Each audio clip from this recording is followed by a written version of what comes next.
Oh my goodness, I'm a mess. I tell you, shaping is not tidy. It's not sterile.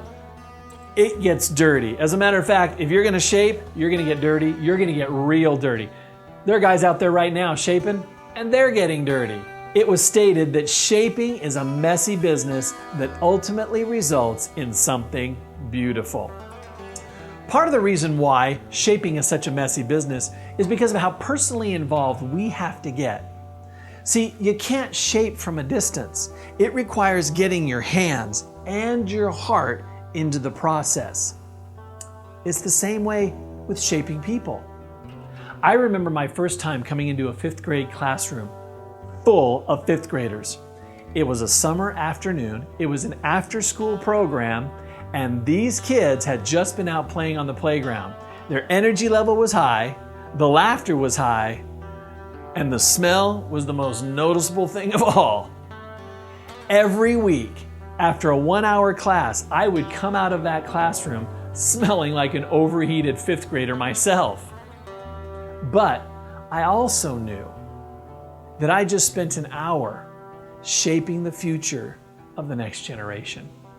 When we mentor or shape, it's one life impacting another life. The Apostle Paul says it like this in 1 Thessalonians chapter 2, verse 8. He says, "We loved you so much that we shared with you not only God's good news, but our own lives too." Shaping involves relationship, and well, let's face it, relationships are messy. And the reason why? It's because people aren't perfect. And when pressure is put on people, even if it's good pressure, all those imperfections come out, kind of like a tube of toothpaste getting squeezed. I can tell you, that can be relationally, emotionally, socially, and sometimes even physically messy. Let me tell you a story about Stan. He was a youth pastor. Every week at youth group, there was one particular young guy that would disrupt the entire group. He wanted a lot of attention, and he caused all sorts of havoc.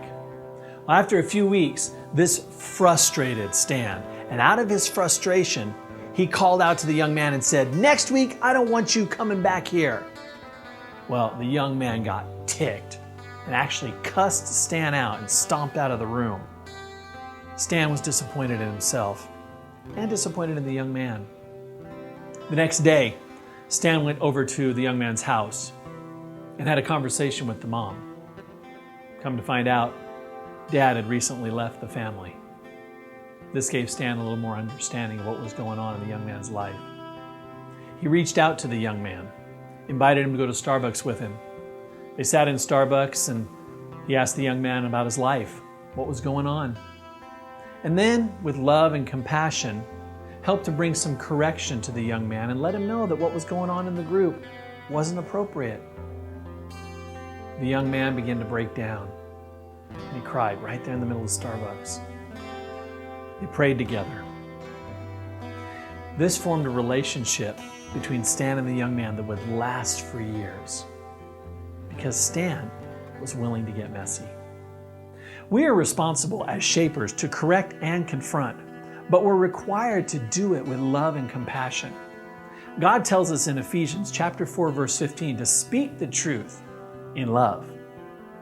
When we lovingly speak the truth, we participate in the messy process of shaping the next generation.